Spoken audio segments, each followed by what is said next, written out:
lagi dengan saya Aryo pada aplikasi YouTube Channel. Pada kesempatan ini saya akan menyampaikan materi tentang aplikasi siklus akuntansi dengan menggunakan Microsoft Excel. Seperti diketahui bahwa dalam membuat aplikasi siklus akuntansi dengan menggunakan Microsoft Excel dapat digunakan beberapa pendekatan. Di antaranya bisa dengan menggunakan tabel laris, bisa dengan menggunakan jurnal umum, bisa dengan menggunakan spesial jurnal, dan yang terakhir adalah dengan menggunakan pendekatan siklus transaksi. Pada kesempatan ini saya hanya akan memberikan gambaran umum tentang bagaimana kita membuat aplikasi siklus akuntansi dengan menggunakan Microsoft Excel dengan pendekatan jurnal umum. Dalam membuat aplikasi siklus akuntansi dengan menggunakan Microsoft Excel dengan pendekatan jurnal umum, ada beberapa sheet yang kita perlu siapkan. Di antaranya adalah sheet menu, referensi, jurnal, buku besar, neraca saldo, neraca lajur, laba rugi, perubahan modal, neraca, arus kas, dan neraca saldo penutupan. Nah, karena sheet yang kita gunakan cukup banyak, maka kita perlu membuat menu sederhana seperti ini untuk memudahkan kita berpindah dari satu bagian ke bagian yang lain di dalam aplikasi. Menu ini dibuat dengan menggunakan fasilitas hyperlink saja. Nah, kalau sudah dibuat, maka nanti perpindahan dari satu bagian ke bagian yang lain dalam aplikasi ini kita bisa lakukan dengan cara sederhana dengan klik saja referensi, masuk ke sheet referensi, sheet jurnal,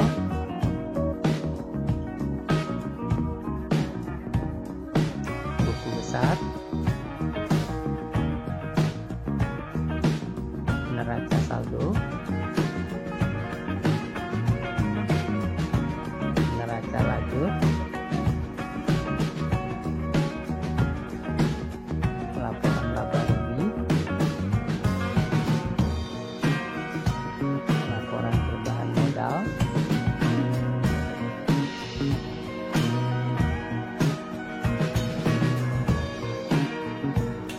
laporan posisi keuangan,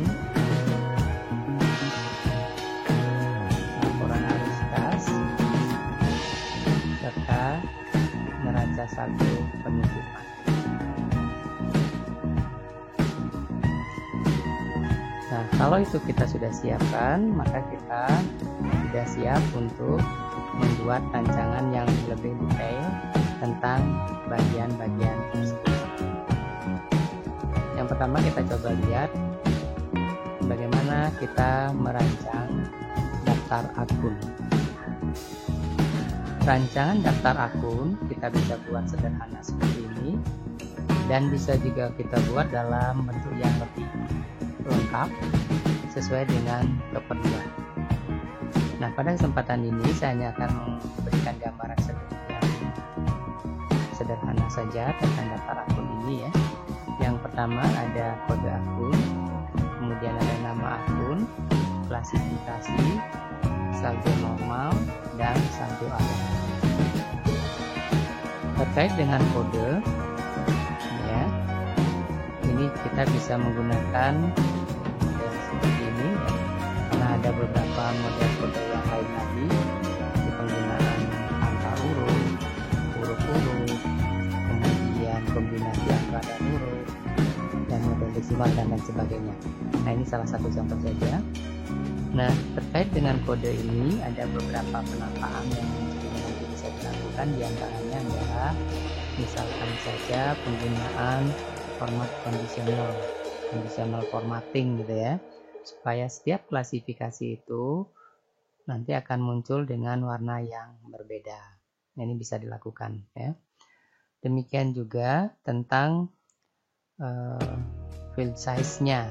Jadi apakah hanya boleh diisi 4 karakter atau lebih itu bisa kita atur di bagian ini. Seperti contoh ini, kita hanya mengizinkan bahwa kode akunnya itu adalah 4 digit. Jadi pada saat diketikkan sesuatu yang lebih dari 4 digit, maka itu akan ditolak oleh aplikasi karena salah memasukkan kode PIN. Nah, ini yang bisa kita lakukan ya. Nah, selanjutnya ada nama akun ya. Untuk nama akun ini kita tinggal ketikkan saja seperti biasa lah ya, mengetik secara manual. Hanya saja karena nama akun ini akan digunakan di bagian-bagian lain di dalam aplikasi ini, maka kita perlu tentukan berapa panjang teks yang boleh dimasukkan ke dalam nama akun ini, supaya nanti di bagian-bagian yang lain dia tidak tertutup karena kolom yang tidak memadai misalnya.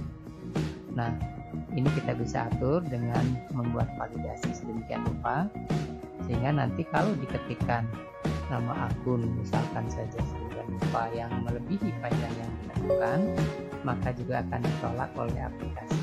Bagaimana muncul peringatan ini ya, bahwa ada kesalahan pengetikan di dalam nama akun karena text length-nya lebih dari yang sudah ditentukan.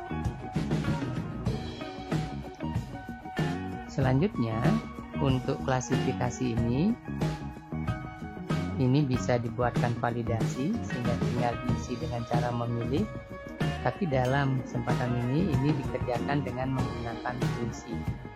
Hanya saja klasifikasinya barangkali ini sudah tidak sesuai dengan kondisi sekarang, karena mestinya istilah aktiva sudah diganti dengan aset, liabilitas, ekuitas, dan seterusnya. Tapi nggak apa-apa, ini sebagai contoh saja, nanti silahkan disesuaikan dengan terminologi yang baru sesuai dengan keadaan sekarang. Nah, dalam aplikasi ini juga bisa dibuat otomatis dengan cara menggunakan fungsi dan formula yang dibuat sedemikian rupa sesuai dengan keperluan, maka nanti klasifikasi ini akan terisi secara otomatis. Demikian juga halnya dengan saldo normal, ini bisa kita buat otomatis dengan cara sedemikian rupa ya. Kita buat dengan menggunakan sedemikian rupa, maka saldo normal ini akan terisi secara otomatis. Sekali lagi, ini juga bisa dibuat dengan menggunakan validasi sedemikian rupa, sehingga nanti yang bisa diisi di bagian saldo normal ini hanya debit atau kredit atau D atau T misalkan. Itu sesuaikan saja dengan selera pembuat aplikasi. Sedangkan saldo normal ini dibuat dengan mengetikkan data saldo awal yang diperoleh. Nah, sekali lagi, ini baru gambaran umum saja tentang bagaimana kita membuat daftar akun dan bagaimana membuat secara detail otomatisasi, validasi, dan sebagainya dari daftar akun ini akan disampaikan pada tutorial yang lain.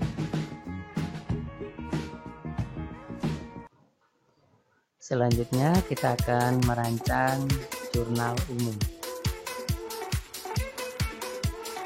Nah, seperti diketahui, formulir jurnal umum secara umum adalah sebagai berikut. Nah, ini memang relatif berbeda dengan bentuk formulir jurnal umum manual. Di antaranya tentang penempatan referensi yang di depan, yang biasanya secara manual bisa saja ditempatkan di belakang dari nama akun. Demikian juga kolom uraian, ini biasanya kalau secara manual itu dituliskan di bagian bawah dari ayat jurnal yang dibuat. Namun untuk kepentingan otomatisasi dari aplikasi, maka kita harus melakukan modifikasi sedikit saja formulir jurnal umum sesuai dengan keperluan kita. Misalkan saja seperti ini. Ini ada kolom tanggal, ada kolom referensi, ada nama akun, uraian, debit, kredit, dan yang terakhir ini adalah untuk menguji keseimbangan jumlah debit dan kredit. apa saja yang bisa kita atur di dalam perancangan jurnal umum ini? Di antaranya adalah tentang tanggal misalnya. Tanggal ini kita bisa buat seperti ini, atau bisa saja juga kita buat dalam satu kolom.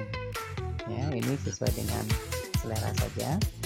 Kalau ini dibuat dengan model seperti ini, maka kita bisa membuat validasi terhadap tanggal, dalam hal ini harinya ya, 1, 2, 3 dan seterusnya. Ini kita bisa validasi dengan cara menggunakan validation, data validation menurut saya ya, dengan cara tertentu, sehingga nanti kalau kita mengetikkan tanggal misalkan Januari tanggal 45 misalkan, demikian ya, maka nanti akan ditunjukkan bahwa tanggal yang kita ketikkan itu salah, karena tanggal itu hanya sampai dengan 31. Nah, ini juga hal yang baik diterapkan untuk mengingatkan kesalahan-kesalahan yang dilakukan oleh operator. Selanjutnya untuk kolom referensi ya, ini juga sesuai dengan selera saja. Ada yang lebih suka mengisikan nama akunnya, kemudian nanti referensinya yang diotomatisasi, atau sebaliknya nomor akunnya yang diisikan, maka nama akunnya yang akan diotomatisasi dengan cara-cara tertentu. Nah, itu sesuai dengan selera saja. Nah, dalam contoh ini nama akun ini akan diisi dengan cara memilih nama akun sedemikian rupa ya. Nah, ini dibuat dengan menggunakan list validation ya. Maka nanti akan bisa dilakukan pemilihan nama akun dengan cara seperti ini. Nah, penggunaan validasi ini untuk menjamin bahwa kode akun yang kita ketikkan itu benar-benar identik dengan yang ada pada daftar akun. Ya, karena kalau terdekat diketikkan sesuatu yang lain, ini akan ditolak karena kode rekening yang kita ketikkan itu berbeda dengan yang sudah kita atur validasi. Berikutnya kita akan mengotomatisasi nama akun. Nah, nama akun ini bisa kita otomatisasi dengan menggunakan formula sedemikian rupa ya. Nah, fungsi dan formula yang kita gunakan dalam memunculkan nama akun ini tentu saja tergantung pada rumusan masalah yang kita buat. Jadi tidak harus seperti ini, bisa juga dengan cara-cara yang lain. Selama logika permasalahan tidak melanggar ketentuan akuntansi gitu ya, maka formula tadi bisa digunakan ya, dan hasilnya akan sama ya. Nah, demikian juga yang lain, ini dibuat dengan menggunakan kombinasi beberapa fungsi yang disiapkan oleh Excel. Nah, dengan cara penerapan fungsi dan formula seperti tadi, maka nanti akan bisa muncul sedemikian rupa pada saat mengkredit, maka nama akunnya sedemikian rupa akan inden sebanyak 8 ketukan seperti ini. Ya, ini dibuat sedemikian rupa dengan menggunakan fungsi consent connect dan repetition ini. Ya. Nah, dengan cara demikian maka tampilan nama akun ini sudah sama dengan model manual, karena pada saat kita membuat jurnal secara manual, akun di debit kita akan buat rata kiri, sedangkan yang di debit kita akan membuatnya sedemikian rupa tidak masuk ke kanan seperti ini. Berikutnya adalah kolom uraian. Nah, kolom uraian ini silakan saja diisi tentang penjelasan terkait dengan ayat jurnal ini ya, dibuat secara singkat saja ya, dalam hal ini masih dikosongkan ya. Berikutnya itu adalah jumlah debit dan kredit. Jumlah debit ini kita isikan sedemikian rupa dengan mengetikkan sesuai dengan datanya, Sedangkan pada bagian kreditnya ini bisa dibuat dengan menggunakan fungsi, sehingga nanti angka di bagian kredit ini akan muncul secara otomatis. Ya, misalkan saja kita ini selesai hapuskan, ya, maka angka kredit ini juga akan hilang. Pada saat saya isikan kembali sesuai dengan yang tadi ya, 4.500, maka di bagian kredit ini juga akan terisi secara otomatis. Nah, ini bisa dibuat dengan menggunakan kombinasi fungsi if dan fungsi sum sedemikian rupa. Ya. Nah, kalau ini sudah kita isikan semuanya, maka kita perlu membuat sedemikian rupa, ya, jumlah debit dan kredit ini kita isi untuk meyakinkan keseimbangan jumlah debit dan kredit dengan menggunakan fungsi sederhana seperti ini.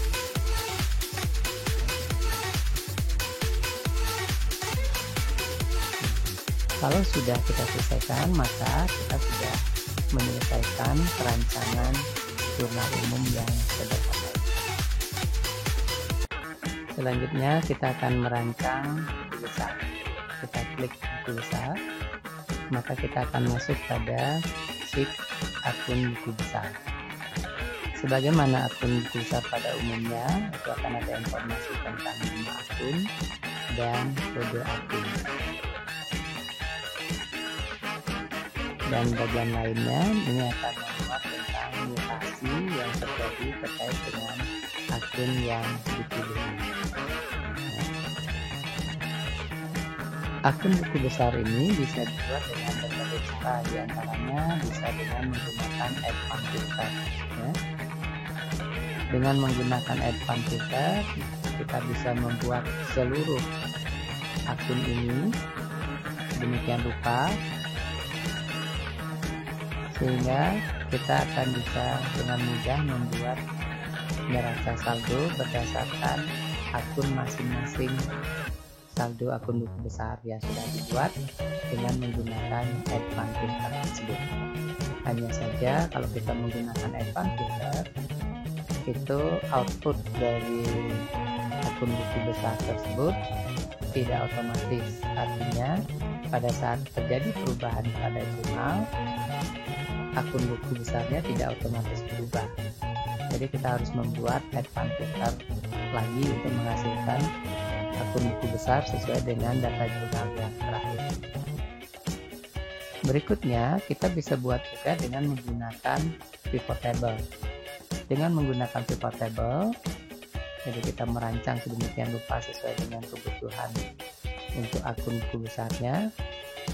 Ini juga relatif tidak otomatis. Kenapa? Karena pada saat data di jurnal dilakukan perubahan atau terjadi perubahan, maka akun buku besar tidak otomatis berubah. Perubahan baru terjadi setelah dilakukan refresh. Ya, saya tidak terlalu sulit juga, karena hanya dengan menggunakan refresh maka akun buku besar akan berubah sesuai dengan perubahan yang terjadi pada jurnal. Namun pada kesempatan ini saya hanya menunjukkan bagaimana caranya membuat akun buku besar dalam satu formulir. Ini bisa untuk seluruh akun buku besar, dan isiannya ini akan otomatis sesuai dengan akun yang dipilih. Dalam hal ini kita akan menggunakan kode akun demikian rupa. Ini kita buat dengan menggunakan validation list ya. Jadi kita pilih, maka nanti akan berubah nama akunnya, saldo normalnya, serta mutasi ini akan berubah secara otomatis. Sekali lagi, ini menggunakan data validasi. Sedangkan nama akun seperti biasa, ini akan dibuat dengan menggunakan demikian rupa. Demikian juga halnya dengan saldo normal ini akan menunjukkan otomatis bila kita pilih akun yang lain. Nah, demikian juga halnya tanggal, referensi ini akan dibuat dengan cara tertentu ya, seperti ini. Demikian juga mutasi debit dan kredit ini dibuat dengan menggunakan cara-cara tertentu ya, dengan menggunakan sini. Kreditnya juga demikian. Kemudian saldonya ini juga dibuat dengan menggunakan kombinasi if dan and ya. Demikian rupa, maka nanti saldo ini akan terisi secara otomatis ya. Kalau saldo normalnya debit ya apa, maka dia akan muncul pada kolom saldo debit. Sedangkan nanti dalam hal terjadi akun yang kita pilih misalkan saja adalah akun yang bersaldo kredit, saldo normal kredit, maka nanti akan muncul di bagian kredit kalau memang ada mutasi terhadap akun tersebut.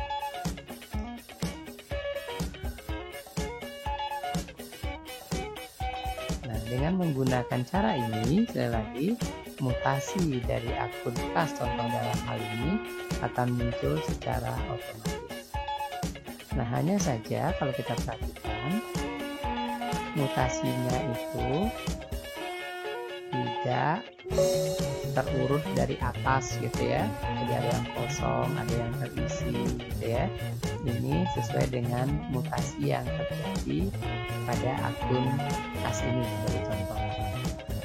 Nah, untuk kepentingan pencetakan, tentu saja kalau ini dicetak menjadi ya kan tidak rapi, di samping juga akan memerlukan kertas yang sangat banyak di dalam pencetakannya. Oleh karena itu perlu dilakukan filter sedemikian rupa agar pada saat mencetak data ini akan kelihatan rapi ya.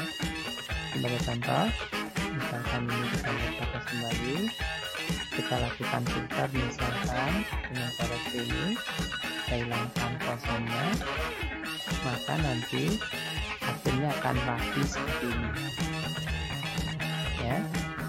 Dan kalau memang kita perlu melakukan pencetakan, maka inilah yang kita cetak. Jadi tidak terlalu sulit ya. Demikian cara merancang akun lebih besar ya. Sekali lagi, ini baru gambaran saja tentang detail bagaimana membuat fungsi formula yang diperlukan untuk merancang akun lebih besar akan disampaikan pada tutorial berikutnya. Selanjutnya kita akan membuat neraca saldo dan neraca lajur. Kita tinggal klik neraca saldo, maka kita akan masuk pada sheet neraca saldo. Formulir neraca saldo pada umumnya adalah sebagai berikut. Jadi ada kode, ada nama akunnya, ada debit, ada kredit. Bagaimana mengisikan datanya? Otomatisasi data ini kita lakukan dengan cara-cara sebagai berikut. Untuk kode akun, kita tinggal ambil data yang ada pada referensi dengan cara sedemikian rupa. Nama akun bisa saja kita gunakan cara yang lain, misalkan menggunakan VLOOKUP gitu ya, juga boleh ya. Tapi pada umumnya apa yang kita buat di neraca saldo ini relatif hampir sama dengan apa yang ada di referensi. Jadi ini pun boleh kita ambil dengan cara yang sama, yaitu dengan mengambil data yang ada di referensi. Ini lebih mudah. Tapi sekali lagi pilihan, kalau mau dengan VLOOKUP juga boleh, dengan cara yang lain pun tidak masalah ya. Nah, berikutnya bagaimana kita mengisikan angka di debit dan di kredit ini secara otomatis. Nah, ini perlu saya sampaikan kembali bahwa pada saat kita membuat akun lebih besar, kalau pilihan kita menjadikan akun besar tersebut dalam satu formulir, maka pada saat kita mau memunculkan jumlah debit dan kredit ini, fungsinya menjadi relatif lebih rumit. Ini rumus fungsi yang kita harus buat ya. Sekali lagi, apakah harus seperti ini? Sekali lagi tidak. Ini tergantung cara kita memformulasikan permasalahan. Nah, ini sebagai salah satu contoh saja. Dengan menggunakan rumus seperti ini, maka kolom debit ini akan terisi secara otomatis. Ya, ini tinggal di copy ke bagian yang lain. Demikian juga halnya dengan kolom kreditnya. Ya, kolom kredit ini juga diisi dengan menggunakan fungsi yang relatif hampir sama yang tadi ya. Ya, ini ya. Hanya saja ini untuk memunculkan satu yang ada di kolom kredit seperti ini. Sekali lagi, rumusnya memang relatif panjang. Kenapa? Karena kita tidak membuat akun masing-masing akun buku besar itu sebagai satu form gitu ya. Karena kita tadi membuat akun buku besarnya dalam satu form itu untuk keseluruhan akun buku besar, sehingga pada saat membuat neraca saldo rumusnya menjadi relatif lebih panjang sedikit. Nanti pada kesempatan lain kita akan coba dengan cara yang lain. Nah, kalau ini sudah jadi ya, tinggal di copy, kemudian debit kreditnya diuji apakah sudah sama atau belum. Nah, kalau sudah, maka kita akan melanjutkan ke langkah berikutnya, yaitu membuat neraca laju. Ini adalah salah satu bentuk neraca laju yang 10 kolom ya. Neraca laju pada umumnya memuat kolom-kolom seperti ini. Yang pertama ini adalah kolom neraca saldo. Sekali lagi, isinya relatif sama atau bahkan persis sama dengan neraca saldo. Jadi ada kode akun, nama akun, dan kolom debit dan kredit. Kolom ini, karena kita sudah membuat tadi khusus tentang neraca saldo, maka data dari neraca saldo ini tinggal kita ambil dari neraca saldo yang sudah kita buat sendiri.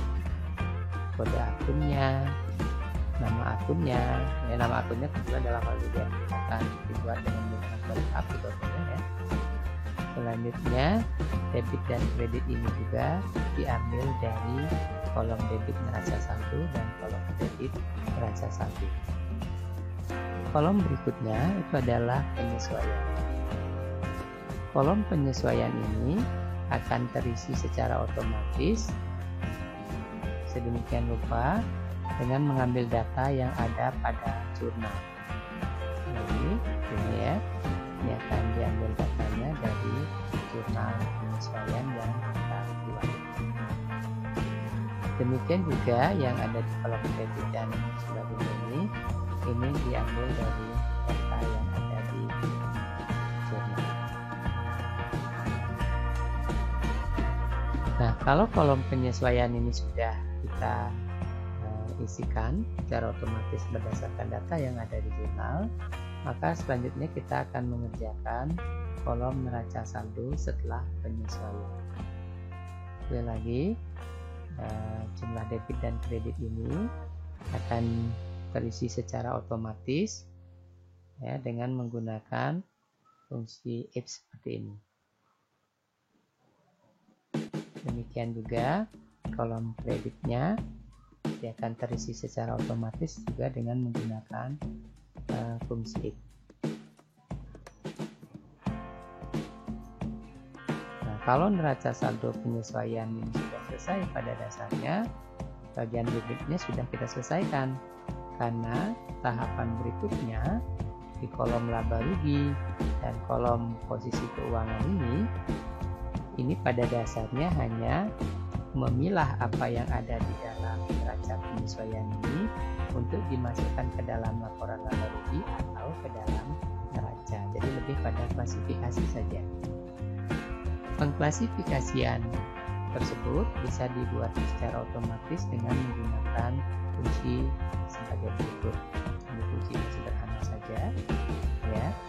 Yang nanti akan muncul di sisi debit dalam laporan laba rugi ini adalah akun biaya. Sekarang istilahnya akun beban, ya. Nah, demikian juga kolom kreditnya tinggal dibuat dengan menggunakan fungsi bit yang sederhana seperti ini, ya, yang mana nanti dengan menggunakan fungsi tersebut maka nanti yang muncul pada kolom kredit dari laba rugi adalah akun pendapatan.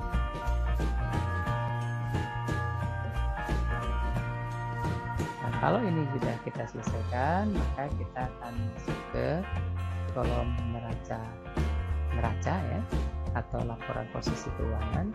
Ini pun kita buat dengan cara tertentu dengan memanfaatkan fungsi Excel, sehingga nanti kolom debit ini akan terisi secara otomatis.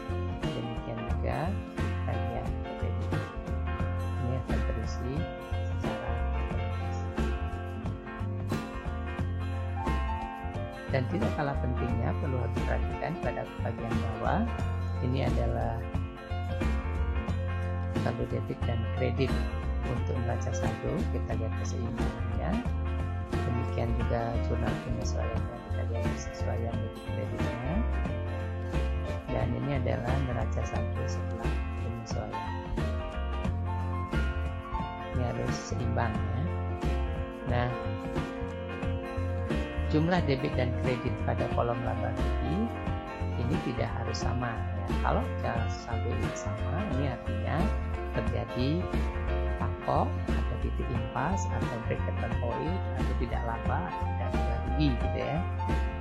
Itu jadi pendapatan dan beban jumlahnya sama besar. Nah, dalam hal ini kita lihat bahwa beban itu lebih besar daripada pendapatan. Ini berarti telah terjadi kerugian sebesar selisih. Ya, dengan menggunakan fungsi seperti ini. Nah, bila terjadi kerugian, tentu ini akan berdampak pada laporan posisi keuangan. Kita lihat pada laporan posisi keuangan, saldo debitnya sekian dan saldo kreditnya sekian, ya. Dan karena terjadi rugi, maka keseimbangan akan terjadi pada ya, sekali lagi, karena kasusnya masih sederhana sehingga neraca lajurnya pun relatif masih sederhana dan dibuat dengan cara-cara yang tidak terlalu sulit. Lagi demikian cara membuat neraca lajur secara umum, dan detailnya sekali lagi. Selanjutnya kita akan membuat laporan keuangan. Dengan laporan keuangan yang dibuat adalah laporan laba rugi, perubahan modal, neraca, dan arus kas. Pada dasarnya dalam pembuatan laporan keuangan ini kita hanya menyajikan kembali data yang ada di neraca lajur sesuai dengan format yang dikehendaki menurut aturan. Sebagai contoh, dan misalkan masuk ke laporan laba rugi. Nah, kalau kita perhatikan laporan laba rugi ini masih sangat sederhana, sekali lagi karena kasusnya memang dibuat sederhana. Digantung juga formatnya, kalau kita perhatikan ini sudah tidak sesuai lagi dengan standar akuntansi keuangan, ya, karena laporan keuangan menurut standar akuntansi keuangan nanti ada kolom catatan untuk memuat indeks dari catatan untuk masing-masing akun ini, gitu, ya. Demikian juga laporan itu mestinya menyajikan setidaknya 2 periode, gitu, ya. Ada periode sekarang dan periode sebelumnya.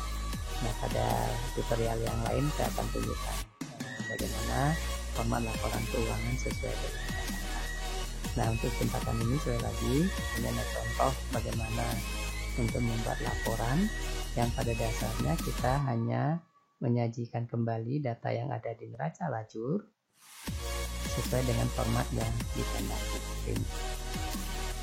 Demikian juga nama akunnya ya.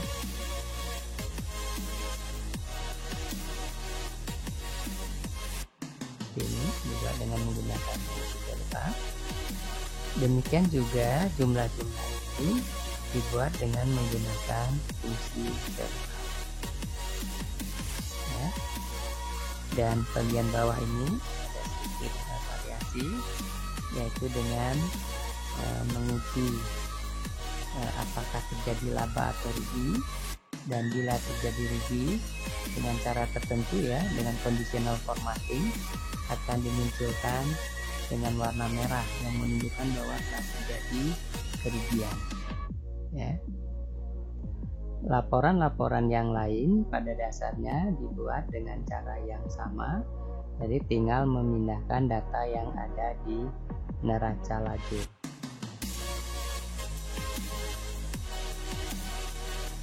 Seperti itu ya.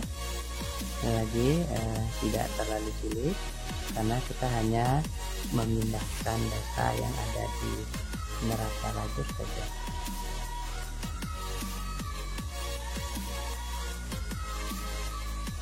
Bahkan sebagian dari fungsi ini bisa dikopi ke bagian-bagian yang lain yang sesuai ya.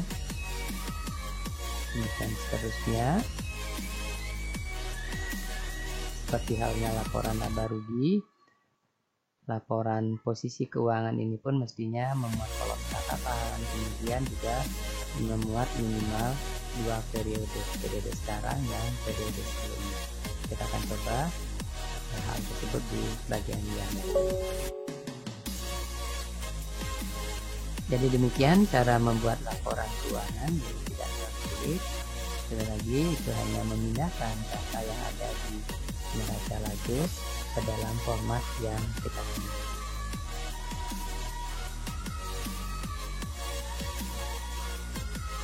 Tahap terakhir dalam aplikasi siklus akuntansi ini adalah menyusun neraca saldo penutupan.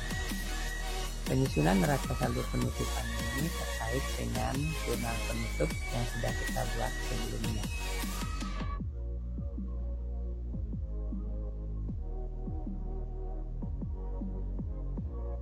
Jadi sudah dibuat sebelumnya, ada